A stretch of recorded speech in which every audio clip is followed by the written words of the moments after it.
We start with a follow-up to a story we first told you about yesterday morning. Now, remember that cop who was being investigated because of ties to a controversial blog in Albuquerque? Well, she is no longer a cop because her attorney says she was fired. Don Roberto had been with the Albuquerque Police Department for 14 years. But her attorney says Roberto got fired yesterday because she contributed to the blog called Eye on Albuquerque. This blog has been highly critical of the police departments and the city's leaders, but Roberto's lawyer says she never wrote anything disparaging on it and severed ties with the blog 2 years ago.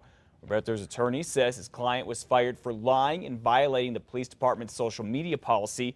The police union president, Stephanie Lopez, says Roberto is a good cop and that the social media policy, while it is necessary, it has not been applied fairly here. I've seen officers that have received a huge suspension from social media sites, and then I've seen other officers that have received 20 to 30 hours of suspension, if anything at all. The union will appeal Don Roberto's firing. A homeowner will be spending the day trying to clean up his home after cops say one man trashed it. Police say Gilbert Cerna broke into a home near Atrisco and I-40 yesterday afternoon and wouldn't come out. Apparently, this guy ripped out a sink, ceiling panels, cabinets, doors, and flooded the home. When police finally were able to get in, they found him submerged in the water in the bathroom. He was in here, he touched our things, he messed with my children's things, my children's clothes, their toys. I feel like everything is tainted and I just don't feel safe. I do not feel safe at all. Wow. Well, SWAT officers told the victim that they had never seen anything like this before. They say the man had warrants out for burglary and was wanted by probation and parole. Well, despite a lot of opposition, the State Corrections Department is moving forward with its plan to move the probation and parole office downtown in Albuquerque. It's moving to the Plaza Maya building here near First and Lomas, just a block away from a youth center called Warehouse 508.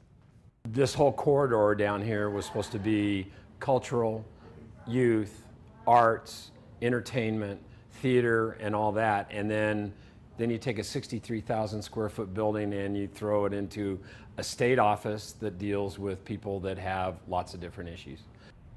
The state says it's dealt with concerns just like that, and it says sex offenders will not be required to visit the new building. It's our commitment to make sure that they're still supervised. So what we'll be doing is that we'll actually be modifying that policy to reach out to those sex offenders in the community, at their homes and at their place of work. Now, buying the building is not a done deal just yet. The Board of Finance still has to approve it. An investigation into a suspicious death in a northeast Albuquerque neighborhood continues, and it is proving to be a bizarre situation. Robert Rykoff was found dead Saturday at a home on Ralph Avenue near Constitution and Morris. A family member called police asking them to check on him and his common-law wife. They soon learned she had been living with his decomposing body for several days. An autopsy will be done to determine whether or not foul play was involved. The woman is undergoing a mental health evaluation.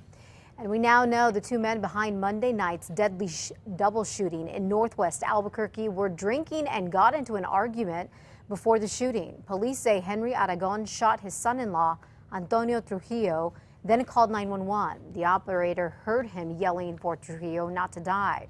Before officers got to the house, they say Aragon killed himself as neighbors watched. Police are not saying what the two were arguing about. Well, investigators now say the teenager who died in a ditch of rushing water in Los Lunas last weekend was trying to get a cell phone he had dropped.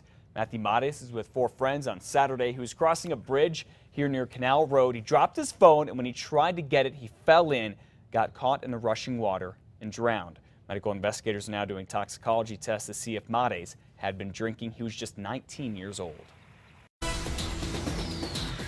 Well, happening now at 5:05, it may be hard to believe, but it's just a few weeks until kids go back to school. And if you are looking to keep your kids busy with before and after school programs, well, now is the time, believe it or not, to sign up.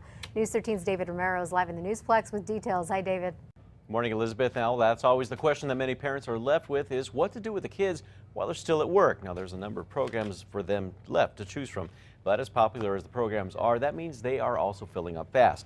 Now, in keeping kids busy with activities such as arts and crafts, field trips, as well as recreation and study time, most of the programs are available in different parts of the city. One of those such programs is put on by the United South Broadway Corporation in the southwest area of town. Now, the group works with UNM students who take care of kids in an after-school program that starts with them working on their homework and then projects in the garden after, which keeps their hands and minds busy.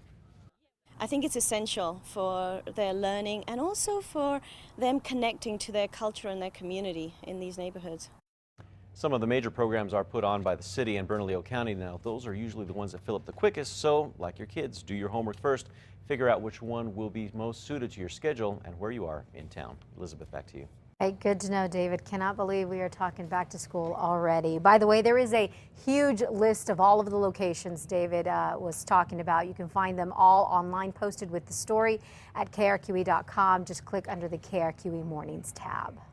And here's some good news for kids and schools. They're going to get an extra $12.5 million in the next 4 years to focus on early childhood education. These are specifically schools in New Mexico. Now, that's on top of the $25 million the U.S. Department of Education gave the state last year.